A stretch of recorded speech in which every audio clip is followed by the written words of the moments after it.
talked about, okay, so a lot of people who are pretty new to fighting games may be wondering why the corner is such a problem, right? I mean, what it comes down to this, we've talked about this a little bit, about the concept of walking back and forth a lot to keep the opponent confused on their distancing, right? Also known as footsies. Footsies, exactly. And the problem is, when you're in the corner, forward is the only direction you can walk. That's exact. And usually you don't want to do that.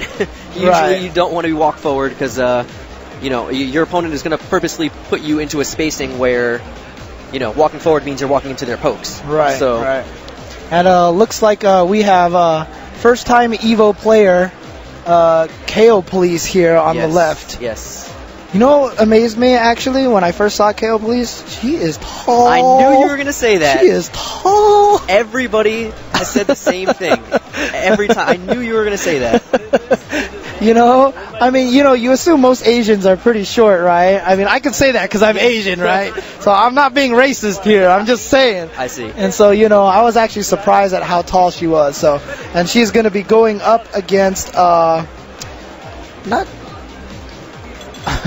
it looks like Jon Layton, Lorston or something. Yeah. I think it's Layton. Layton, okay. Yes. And it looks like he's from North Carolina. And he's going to be going up against KayoPolice. Awesome to see her out here for EVO. We've got a lot of guests from Japan this year. A lot of guests from Japan. It's very exciting. Yes. And, I think this might be the most EVO has ever gotten. Is that correct? Do you know? I'm pretty sure, yeah. I'm pretty sure. I mean, it's a pretty safe bet. It might be pretty close, but I think it's a pretty safe bet.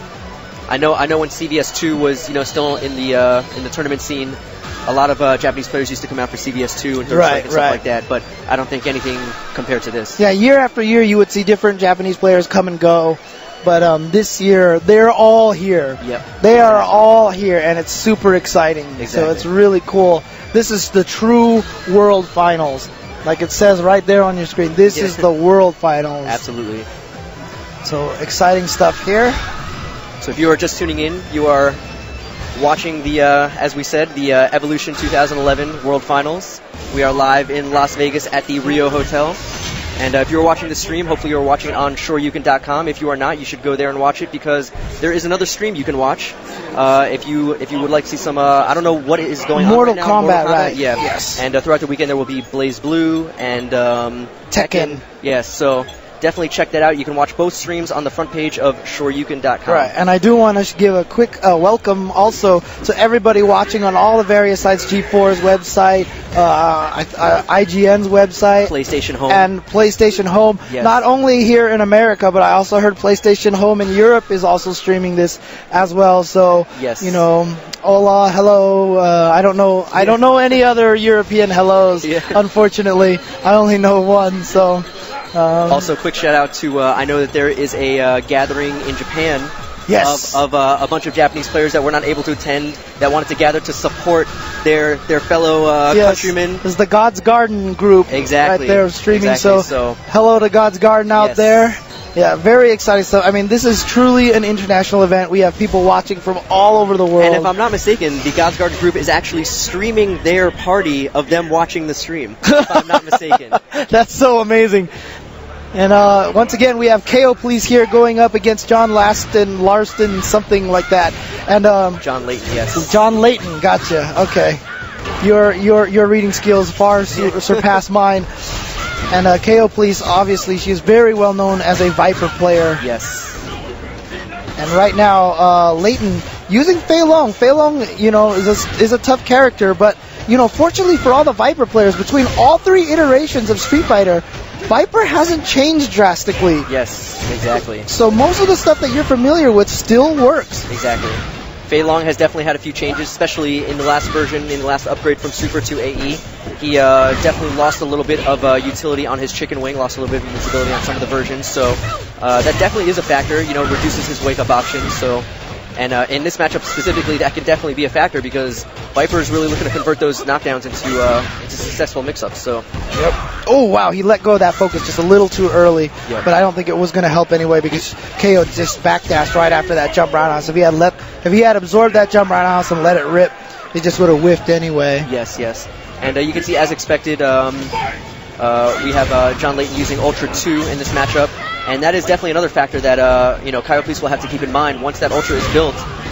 She'll have to be a little bit careful about her mix-ups because any obvious burn kick, he'll be able to react with Ultra. And that Ultra does a lot of damage. Yes. If you're not familiar, the Ultra 2 is a counter Ultra, so it only activates if Fei Long is hit. Yep. And Viper, very high dexterity character. You need to all those little feint, those little like sometimes you just see sparks coming out of her arms and everything. Those are all like canceled, like right there. Yes. She's basically starting one of those moves, like the Thunder Knuckle right there, and canceling it before it starts up. Exactly. And using that and seismo feints, you can just, I mean, it can look like Viper did 7,000 things when really she just hasn't done anything. Yeah, exactly. And really, honestly, like even though they don't actually hit or anything like that, it's just it's subterfuge. It's just distraction. Yeah, exactly. It's a confusion tactic. You never know. If they're constantly doing feints, then you can't rely on your eyes to know, oh, that's the startup of a seismo. Right. Or even like one of the things that a lot of people don't realize is how much audio cues cause you to do stuff. Absolutely. I mean, a lot of people talk about listening to opponents' buttons. We all do it. None of us do it on purpose, but we all do it. This is true. Except for the people that listen to music when they play, I guess. Yeah, that's true. That's but true. For the most part, yes. Yeah, and it's funny too because it's actually one of the things that I've heard many people, including Alex Vai, say that a lot of pad players have an advantage of. Yep, is that you can't hear their buttons. I know a lot of players that play on stick. Turning off the extra buttons not only helps you to not accidentally press them, but you can actually use them as a bait. You can press the buttons that don't do anything to try to bait your opponent into thinking you hit a button. Yes, yeah. I've thought about doing that myself before, actually. I mean, it sounds like a joke almost, but that has definitely, it works. Come to account, yeah. It works, and yeah, I mean, it sounds silly maybe to some people that that kind of a factor is in the game, but that's the way this game. Anything it takes to win. Yes, exactly. Body language. A lot of times people will do stuff emphatically with their body just to get people to react. Yep. And KayoPolice taking it very solidly there. Oh, and nice. Giving her opponent a hug. Nice. So KayoPolice all the way out here from Japan, of course. And now she seems so happy right now. Yeah, you would almost think she lost, by the way. Yeah, she's, I know. Carrying on. But you've got to imagine this is probably the first time she's played on a stream like this, right? She's played on some national TV shows in Japan, but this is live on the stream. So yes. Is it just me or she looks like Viper right now? Yeah. Actually, I think she is. I think she's absolutely dressed as Viper. But in any case.